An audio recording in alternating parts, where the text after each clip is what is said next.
지금 삼성이 1등이 아니에요. 지금 배터리 시장이요. 1등 중국, 2등 중국. 이게 위기의 원인을 잘못 짚어서 우리가 최근에 3년 동안 기회를 놓쳐버렸어요. 놓친 거예요. 통상적으로 경기가 안 좋으면 재정을 좀 늘려야 돼요. 그게 원칙인데 윤석열 정부에서는 경기가 막 안 좋아졌어요. 그런데 쪼여요. 역행하는 거예요, 경기 상황과. 난 정말 이해를 못하겠어요, 지금도요. 왜 그랬는지. 그러면 옴짝을 못하고 일본 꼴 나는 거예요. 그런데 이재명 정부는 무조건 늘릴 것이야. 아니, 우리가 미쳤으니까 그렇게 하게. 누울 자리 보고 해야죠. 재정을 꼭 필요한 데도 가져가. 그리고 균형의 묘를 잘 해야 돼요. 하지만 이자 싸게 하고 왕창 빌려줄게. 아파트 사. 이러면 아파트 사요. 그러면 이 상황이 나아질까? 안 나아질 것 같아요. 5년 후쯤에는 이런 가짜 성장 말고 기술 주도형, 그리고 공정, 그 다음에 모두 함께 어우러질 수 있는 이런 성장이 됐으면 좋겠어요. 들을수록 똑똑해지는 지식 뉴스. 이미 침체는 시작됐고요. 이 침체가 단기적일 건지 장기적일 건지를 판단하는 게 중요하잖아요.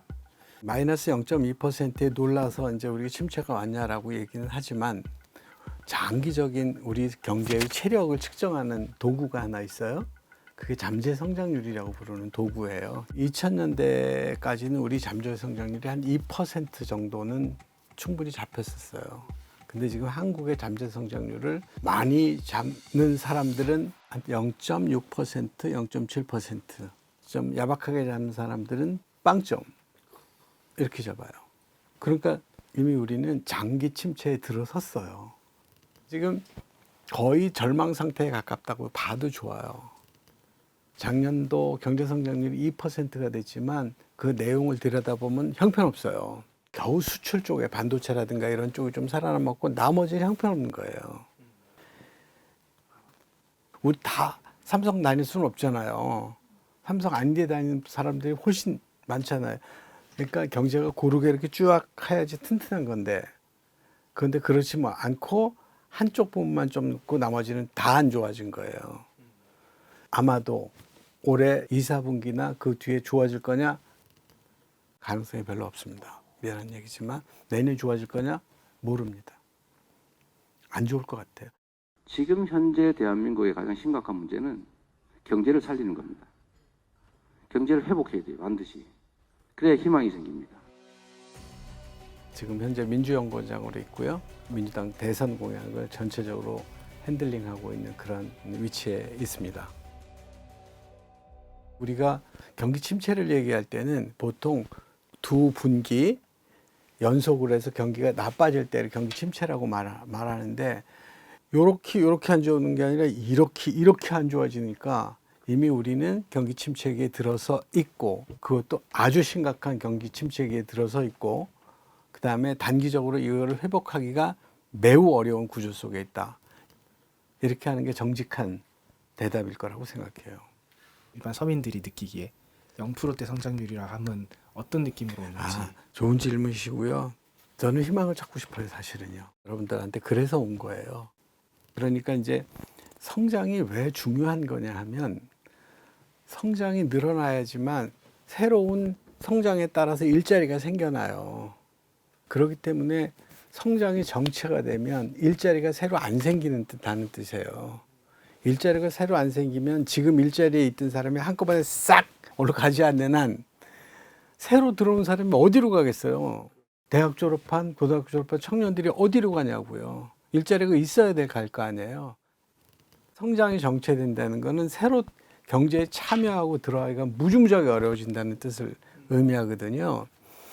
그 얘기는 결국 누구를 얘기하는 거죠? 그 얘기가 지시하는 바는 청년을 힘들게 하는 거예요. 청년이 힘들어지는 경제는 쌓이면 청년이 절망을 해요. 청년이 절망한 나라는 더 이상 희망이 없는 거예요. 그래서 0%대 성장은 돈을 지금 좀 못 번다, 이런 차원을 훨씬 뛰어넘는 얘기예요. 이거는 우리가 미래가 없는, 청년이 없는 이런 세상을 말하는 거라서 아찔하죠. 여러분들 부모님들도 그렇고 저도 그렇고 그래도 우리 애는 나보다 좀 나아야 돼 그러고 열심히 뭘 했는데 근데 얘가 직업이 없어. 어떡하죠? 그리고 이 직업이 있어도 우리나라 지금 급속도로 생기는 직업이 프리랜서 직업들 비슷한 것들이잖아요. 특고라고 불려지는 그런 직업들. 그런 직업만 잔뜩 늘어나요. 알바만 다 뽑고 정식 직원은 하나도 안 뽑는다 그래 보세요. 어떤 일들이 벌어지겠어요. 성장이 멈춘다는 것, 이거는 정말 나라를 위해서는 최악의 상황인 겁니다.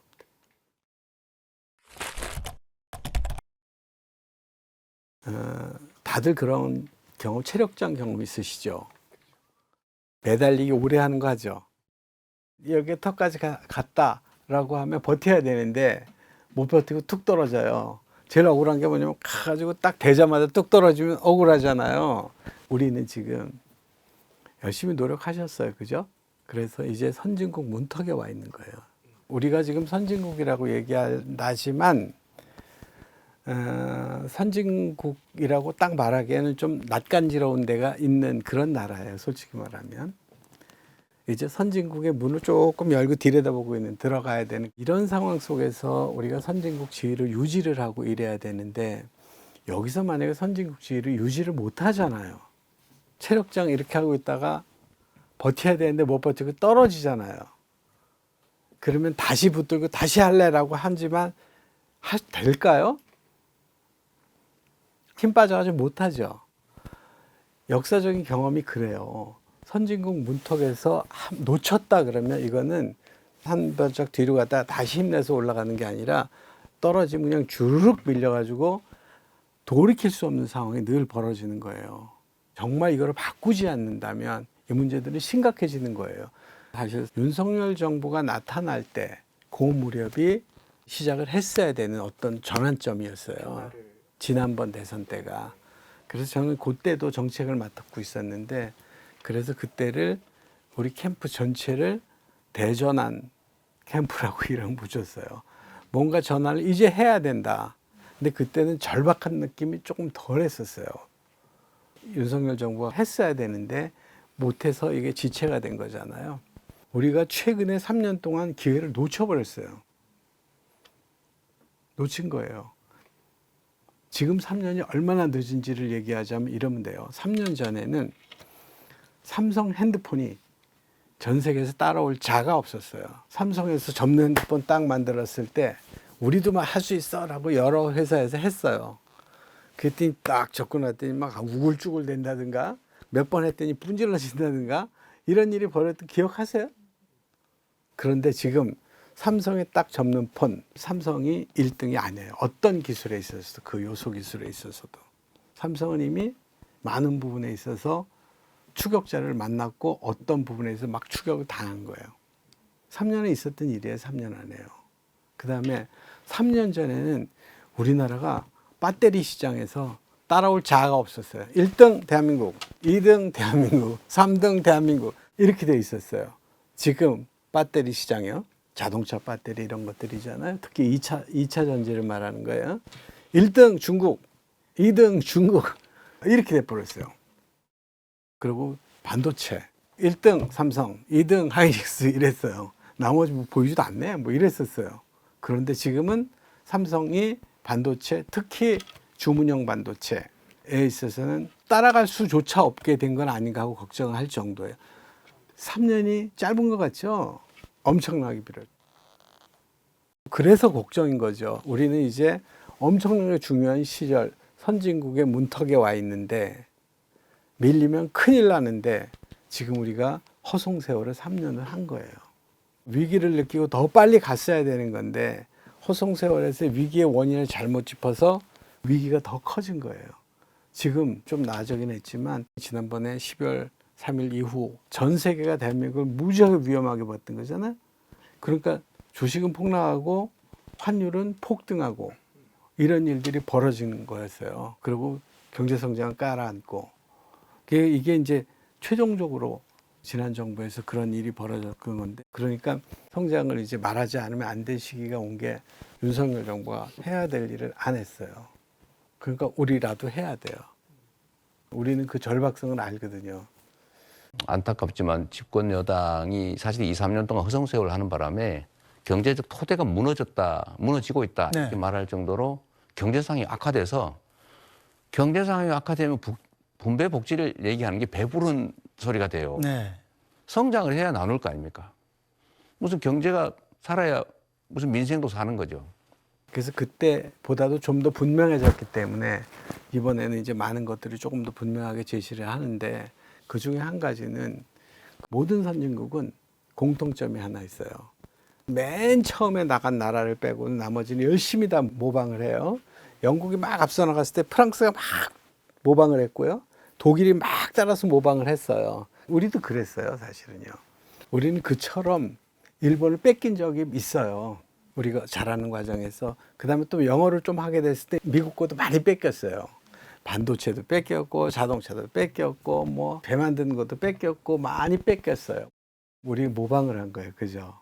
모방을 하고 학습을 해서 배운 걸 가지고 그대로 하고 이랬잖아요. 연평균 10%라고 하는 전무후무한 역사상 기록을 만들어냈어요. 성장은 어마어마하게 빠른 속도로 한 거예요.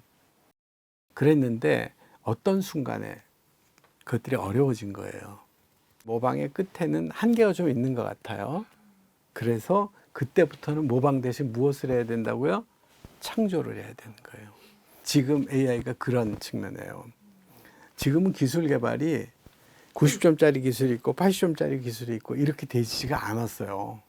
이제는 100점짜리, 그 다음에 50점짜리 있을까 말까, 그 다음 빵점 이렇게 돼버리니까 제일 잘하는 사람, 이기는 사람이 싹쓸이 하는, 말하자면 싹쓸이 경제처럼 세상이 변해간 거예요. 이런 상황 속에서 우리가 더더욱 우리가 가지고 있는 창의력의 손톱만큼이나 다 짜내야 돼요. 그래서 거기다 집어넣어야 되는 거예요. 이 우리가 굉장히 위험한 게임에 들어간 거예요, 지금요. 우리가 잘못해서 그런 게 아니라 온 세상이 그렇게 돼버렸어요. 기술 발전의 속도가. 그래서 AI 하는 이유 중에 하나가 생각해 보세요. 배 아픈 것 중에 하나는요. 엔비디아에서 만든 칩이 있어요. 하나에 5천만 원이에요. 근데 돈이 없어서 못 사는 게 아니라요. 그 줄 서서 기다리느라고 백 쓰고 줄 쓰고 이러는 게 그 칩을 사는 게 국력이 돼 버렸었어요. 엔비디아 예전에 삼성전자 와서 뭐 좀 팔라고 이러던 데였어요. 근데 지금 그렇게 된 거예요. 그래서 우리도 예컨대 지금의 기술 개발 경쟁에서 뒤처지면 물러섰다가는 쭉 미끄러서 영원히 이제 우리는 그건 못 들어가요. 우리는 이제 구조적으로 보면 더 이상 모방하고 추격 가지고는 안 되는 때가 온 거예요.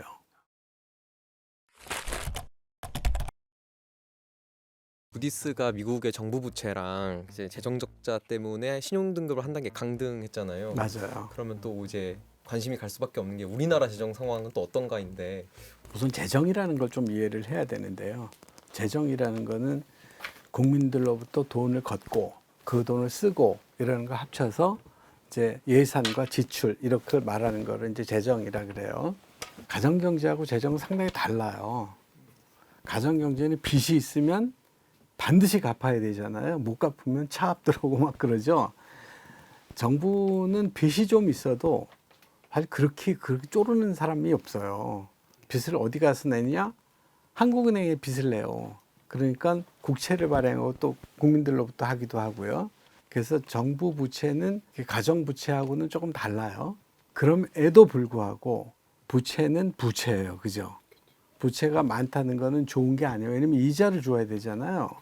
근데 부채가 아주 많아지면 그 이자 주다가 허덕허덕 하는 거예요. 그런데 여러분들 혹시 그런 말 들어봤나요? 양적 완화라는 말? 양적 완화가 뭐냐 그러면 이자율이 0이면 돈 빌려주고 안 받는다는 소리죠. 이자를. 마이너스면. 이자가 마이너스라는 소리예요. 왜 그러냐면 빌려가서 뭘 해도 별 낙이 없는 거야. 돈이 못 남기겠어. 그러니까 잘 안 빌려요.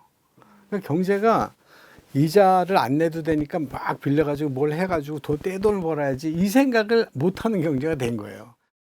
이자율이 낮아지는 그런 세상이 된 거잖아요. 그게 이제 이유가 있는 거예요. 이자율을 아주 낮춰놔야지 정부 재정 운영을 할 수 있는 거예요. 작년에 우리나라 관리재정 수지라고 있어요. 들어온 돈, 쓴 돈 이거 이제 퉁치는 거거든요. 104조가 적자가 났어요. 관리재정 수지가 적자가 자주 나요. 본래. 하지만 머리 싸매고 들어놓을 정도는 아니에요. 집안 막 집구석 망했어요 이러고 누울 정도는 아니에요. 그런데 작년에 104조는 우리나라가 IMF가 왔다, 금융위기가 왔다, 뭐 어쨌다 이런 유명한 사건 없이 이루어진 특이한 케이스예요. 가계부 빵꾸난 거라고 생각하면 돼요. 그게 104조가 적자가 났어요. 엄청나게 큰 숫자예요.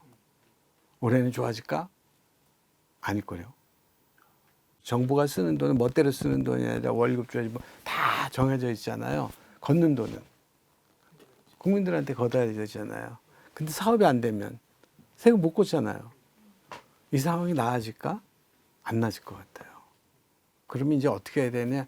할 수 없어요. 지금이라도 이제 악물고 해야 되는데 그것도 또 걱정인 게 이제 재정의 자동 안정화 장치라는 게 좀 있어요. 재정이 나빠지지 않게 만드는 장치가 구조적으로 좀 있어요. 예를 들자면 복지 지출, 실업 급여 이런 건 경기가 안 좋아지면 많이 나가죠. 저절로 빚을 내서라도. 그러면 경기가 안 좋아지는 걸 조금 방어를 해요. 그런 게요. 그리고 또 한 가지가 예컨대 누진세가 그래요. 많이 벌면 같은 비율이 아니라 더 높은 비율로 내는 거잖아요. 그럼 경기가 막 좋아진다. 그럼 세금 왕창 걷어지잖아요. 경기가 좀 쿨다운 시켜요. 왕창 좋은 게 좋은 거 아니냐? 꼭 그렇진 않아요. 인플레 때문에. 그래서 경기를 막 좋으면 끌어내리고 나빠지면 저절 부추기는 게 아까 얘기한 재정에 포함되어 있어요. 근데 우리나라는 누진세가 좀 약해요. 그다음에 복지비 지출이 조금 약해요. 실업급여도 조금 약해요. 이제 물론 안 돼 있다고 말할 수는 없어요. 엉망이라고 말할 수도 없어요. 그런데 다른 선진국에 비해서 그런 자동 안정 장치도 조금 부족해요. OECD 국가 중에서는 거의 최악으로 부족해요. 왜냐면 우리 선진국 이제 문 열고 들어가는 거예요. 그러니까 안 좋은 거예요. 나아질 거예요, 이거는요. 그래서 재정이 자동 안정화 장치가 좀 약한 가운데 적자를 씌워냈고 그게 제가 여러분들 앞에서 자꾸 엄살 떠는 다 네 책임이야 하는 눈빛으로 쳐다보지 마세요. 이게 참 힘써서 겪어내야 되는, 견뎌내야 돼요, 이제요. 먹사니즘의 물질적 토대 위에 잘사니즘으로 세계를 주도하는 진짜 대한민국으로 도약합시다. 지금 이제 이재명 대선 후보자 같은 경우는 돈을 많이 풀겠다라고 말씀을 많이 하시는데 그럼 이제 국가 부채가 좀 더 늘어나는 거 아니냐? 좋은 질문이시고요. 참 경제하는 사람은 참 그게 고통스럽고 고민스러운 지점들이에요. 그러니까 2017년이니까 지금부터 8년 전이잖아요. 문재인 정부가 시작할 때 저는 그때도 이제 경제 플래닝 짜는데 참여했던 사람이에요. 그러니까 문재인 정부의 잘못이 있다면 저한테도 책임이 좀 있는 사람인데요. 그때 공약을 막 만들었잖아요. 그러니까 그 공약 때문에 추가적으로 들어가는 비용을 추계해 본 적이 있었어요. 그때요. 그러니까 5년 동안에 178조가 추가적으로 더 들어갔어요. 그때 사람들이 많다 그랬어요. 그런데 지금 윤석열 정부에서도 원래 계획은 200조가 넘은 돈을 편성을 해서 추가적인 공약에 따라서 들어가는 예산이. 근데 이제 하다 말았으니까 뭐 이렇게 저렇게 말할 건 없는데 윤석열 정부에 대해서 나는 나중에 그 윤 정부의 경제학자들하고 얘기를 좀 하고 싶어요. 통상적으로 경기가 안 좋으면 재정을 좀 늘려야 돼요. 빚을 내서라도. 생각해 보세요. 부모님 잘 못 벌어 온다 그래 보세요. 잘 못 벌어 온다고 애 학교 안 보내요? 병원 갈 거 그냥 집에서 참아 이래요? 밥 먹지 말고 학원 가 이래요? 그런 것처럼 경기가 안 좋을 때는 재정을 조금 푸는 게 걸고요. 경기가 막 좋아질 때는 세금을 걷어서 경기를 조금 다운시켜요. 그게 원칙인데 이 정부에서는 경기가 막 안 좋아졌어요. 그런데 그렇죠. 쪼여요. 민간은 풀 돈이 없고 정부도 쪼이고 하면 어떤 일이 벌어지죠? 그냥 뭐 9시 이후에 상점과 다 문 닫고 알바하던 사람 못하고 막 이런 거죠. 이런 일이 벌어진 거예요, 실제로요. 재정 규모는 나는 일만큼 써야 되겠어라고 해놓고 실제로는 막 닫아버리는 거예요. 역행하는 거예요, 경기 상황과. 난 정말 이해를 못하겠어요, 지금도요. 왜 그랬는지. 지금 한덕수 총리나 최상목 총리를 사람들이 뭐라고 하지만 이분들 관료로서는 유능하신 분들이에요. 공부도 많이 했고. 왜 저렇게 됐지? 지금도 모르겠어요. 나중에 물어봐야 돼요. 그래서 지금 상황이 굉장히 안 좋고요. 이거를 타개하기 위해서 우리 정부에서 돈을 써야 돼요. 재정을 확정을 해야 돼요. 많이 확정을 해야 돼요. 2017년에 178조였고 22년에 220조인가 그런 걸로 기억을 해요. 그러면 지금쯤 그 추세대로라면 지금쯤 270조, 80조 이렇게 가야 되잖아요. 근데 이번에 공약 편성을 하면서 쭉 잡았더니 이제 사람들이 돈을 우리 많이 못 걷는데 이 생각이 머릿속에 꽉 차 있는 거예요. 큰일 났다. 이런 생각을 하는 거예요. 왜냐하면 아까 봤지? 우리 104조 빵꾸 났다 그랬잖아요. 더 못 걷으면 또 더 빵꾸 나죠. 그러면 이게 쌓이면 처음에는 큰 문제 없다가 쌓이면 옴짝을 못하고 일본 꼴 나는 거예요. 그래서 아주 딜레마예요. 민생 경제 파트에 돈을 많이 풀어야 돼요. 그러니까 빚 지은 사람 빚이 많이 져서 어쩔 도리가 없는 자영업자들이 너무 많아요. 이 사람들을 대출 기간도 연장해 줘야 되고 진짜 완전히 자산 잠식 상태에 있는 사람 문 닫고 집 팔고 이래야 되는 사람들한테는 이자라도 대신 내줘야 돼요. 그거는요. 그 민생 파트를 좀 하기 위해서는 좀 두툼하게 해줘야 되고 그다음에 신산업들 할 수 있도록 열심히 지원해주고 이래야 되는데 그러려면 300조도 부족해요. 근데 그래봐야 뭐해요. 지금 이 상태에서도 104조가 적자가 났는데 그래서 줄여야 돼요 또요. 그러니까 늘려야 되는데 줄여야 되는 이런 상황에 직면해 있는 거예요. 느린들 빚이 왕창 늘 것 같고 줄이면 다 잘 못 살리겠고 이런 딜레마에 좀 빠져 있어서 아까 얘기하신 대로 이재명 정부는 무조건 늘릴 것이야. 아니 우리가 미쳤으니까 그렇게 하게. 미치면 괜히 줄이기도 하고 괜히 늘리기도 하는데 누울 자리 보고 해야죠. 그러니까 이제 재정을 쓰는 방법 중에 그 방법이 없는 건 아니에요. 그동안 불필요했던 데를 막 줄여. 꼭 필요한 데도 가져가.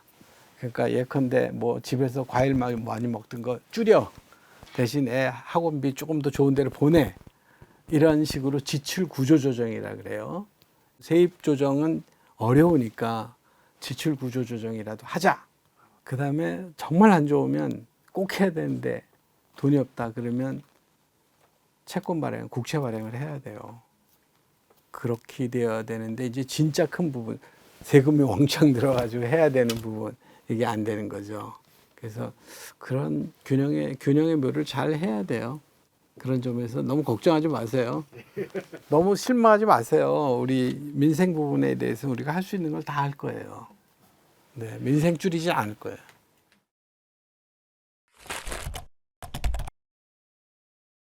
지금 이재명 후보에 대해서 많은 지적이 들어오는 게 호텔 경제 얘기를 들어보셨습니까? 돈풀기식, 괴짜 경제학을 말씀하셨습니다. 그러나 경제 성장은 그런 식으로 이루어지지 않습니다. 경제 순환이 필요하다는 걸 극단적으로 단순화해서 설명한 거예요. 그렇게 일로 계속 돕니까? 소비 성향이? 아니, 일로 돌지는 않죠. 그건 극단적인 예를 한번 들어본 거라니까요. 왜 그렇게 단순하세요? 이거는 아주 유명한 영어권에서 사용하는 경제학 시험 문제 내는 것 중에 하나예요. 그게 $100짜리 호텔의 이야기라는 주제예요. 그게 뭐냐? 누가 와서 $100에 체크를 해요. 그러고 나서 이제 나 좀 나갔다 올게요. 이래요. 호텔 주인이 그걸 딱 받자마자 자기가 고기 가게에 빚졌던 $100을 확 달라가 딱 갚아요. 그 고기 가게 주인이 그 $100을 또 가지고 있다가 자기가 빚졌던데 다른 가게에다가 얼른 갚았어요. 거기서 다시 호텔에서 잤던 빚을 갚느라고 다시 또 $100에 딱 갚았어요. $100 어디에 있어요 지금? $100짜리 그 수표는 호텔에 다시 돌아왔지, 한 바퀴 돌아가지고.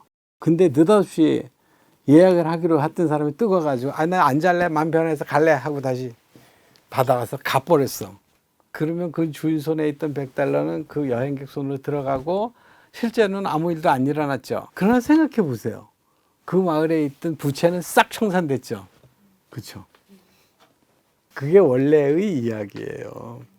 그 이야기가 하는 건 뭐냐 그러면 경제라는 건 좀 특별해서 재정을 풀거나 이렇게 되면 재정을 푸는 것 이상으로 사람들이 좋아질 거라는 반응을 할 거고 좋아질 거라는 반응을 하면 실제로 좀 좋아지더라. 그 얘기에는 두 가지가 이제 있는데요. 하나는 경기는 심리적인 요소가 강하다라고 하는 측면을 하나 강조하는 거고요. 또 한 가지는 재정을 풀면 그 재정을 푼 것 때문에 결국은 경기가 좋아진다라고 하는 측면의 이야기가 포함된 이야기예요. 그게 그 이야기에 본래 하고자 하는 스토리는 그거였던 거예요. 다 가져가서 아무것도 없지만 결국 좀 좋아졌다 이런 얘기거든요. 그래서 그거 뭐 틀린 말도 아니고 이준석 씨가 그에 대해서 한마디 했죠. 거기서 이제 좀 과한 얘기도 하더라고요. 이준석 대표가 받은 돈을 다 쓴다는 게 여기 가서 다 쓰고 저기 가서 다 쓰고 이랬잖아요. 그게 말이 되느냐 이제 이렇게 얘기를 하는데 다 쓰지 않고 덜 써도 똑같아요. 좋아지는 건 마찬가지잖아요. 그죠? 부채가 일부라도 감해지는 거 다 안 써도 이재명 대표도 이준석 씨도 다 뭐 할 수 있는 얘기들을 한 건데 토론에 나가니까 이제 과도하게 상대방을 이제 물어뜯고 씹고 꼬집고 이런 측면들이 있더라고요. 이 동네에 들어온 돈은 아무것도 없는데 그런데 동네에 어쨌든 거래가 쫙 일어난 거죠. 이게 경제죠. 경제는 돈이 도는 걸 경제라고 그래요. 돈이 팽팽팽팽 돌면 돈 양이 적어도 경제가 활성화된 거죠. 돈이 많아도 딱 갇혀 있으면 경제가 죽은 거죠. 그런데 사람들이 자꾸 그런 얘기를 해요. 뭐 자꾸 퍼주기 하느냐. 힘 있는 사람 돈 많은 쪽에다가 돈을 마구다 갖다 쓰면 그건 투자라 그러고 돈 없는 데다가 돈을 쓰면 낭비라 그런대요. 왜 그게 낭비입니까? 지금처럼 경제가 다 죽었잖아요. 동네에 가게 안 되지. 가게 장사가 안 되잖아요. 손님이. 그래서 이런 데는 정부가 역할을 해야죠. 저는 우리가 진짜 선진국이 됐으면 좋겠어요. 모방하지 않고 항상 창의적인 사람들로 가득 찬 세상으로 왔으면 좋겠어요. 가능성은 있어요. 문화적인 이런 측면에서 난 가능성이 있다고 생각해요. 한강 작가 그 창의성이 있으니까 그랬을 거 아니에요. 우리나라 가수들 미국 이렇게 휩쓸고 다니는 거 봐요. 그죠? 그것도 가능성은 있어요. 그래서 우리가 공약을 하면서도 야 문화산업, 서비스산업 중에도 문화산업에 뭔가 있는 것 같아. 그러니까 이 산업을 좀 육성해 보자라고 하는 것도 굉장히 중요한 산업의 한 측면으로 삼았지만 그것보다 훨씬 파괴적인 것들이 많아요. 바이오도 우리 가능성이 조금 있어요. 빅파마들이 뭐 세계적으로 어마어마한 기업들을 변하고 있는 거잖아요. 오송 쪽에 내려가면 대학 연구소들도 있고 요만한 조그만 기업들도 많아요. 저는 그랬으면 좋겠어요. 우리나라 생물학자 중에 공부도 많이 하고 생물학에 미쳐버린 어떤 사람이 혁신적인 생각을 하고 그것들을 연구소에서 그거 진짜 도움되겠는데 이러고 또 만들어내고 이런 약들이 좀 만들어내면 세계를 휩쓸 수 있잖아요. 그거는 기술에 있어서 선도 기술이 앞서 나온다는 걸 뜻하거든요. 그래서 우리가 기술을 뺏기는 게 아니라 기술이 주도하는 기술 주도 성장을 했으면 좋겠고 또 지역적으로는 지방까지 그다음에 크기로 봐서는 자영업자까지 함께 어우러질 수 있는 그런 모두의 성장이 됐으면 좋겠고 또 한 가지는 사람들이 절망 속에서 나오는 몸부림 이런 것들이 좀 줄어들고 대신 희망으로 가득 찬 공정 성장을 좀 했으면 좋겠어요. 저는 이런 성장을 진짜 성장이라고 말해요. 그런데 그렇지 않고 그냥 건설업 가지고 이자 싸게 하고 왕창 빌려줄게 아파트 사 이러면 아파트 사요. 그리고 거기 이제 청약하는 데 가면 수만 명이 기다렸다 청약금으로 수조 원이 들었다 이런 일이 막 벌어지고 막 잔치가 벌어져요. 잔치가 끝나고 나면 빚으로 낸 결혼식하고 비슷한 현상이 나타나는 게 이런 가짜 성장 말고 기술, 공정, 그다음에 모두 하는 이런 성장이 됐으면 좋겠어요. 그래서 저는 진짜 성장이라고 이름 붙였어요. 너무 촌스러운가요? 가짜 성장 말고 진짜 성장이 됐으면 좋겠어요. 진짜요. 그렇게 해서 창의가 넘치고 사람들이 그냥 행복하고 이런 기틀을 좀 잡았으면 좋겠어요. 그렇게 갈 수 있는 기틀은 잡아놔야 돼요. 차기 정부에서 누가 경제 운용을 생각할지 모르겠는데요. 그분이 요대로 쭉 하면 되겠어. 요런 말을 여러분들 앞에 와서 해 주실 수 있게 될 수 있으면 그렇게 만들어 놓는 것까지가 우리 역할이 아닐까. 이게 위험하기는 한데 할까 말까 망설이다 그냥 얘기를 해요. 요즘은 잠재 성장률 3%대로 진입을 했으면 좋겠다. 할 수 있을 것 같은 생각이 요즘 조금씩 들어요.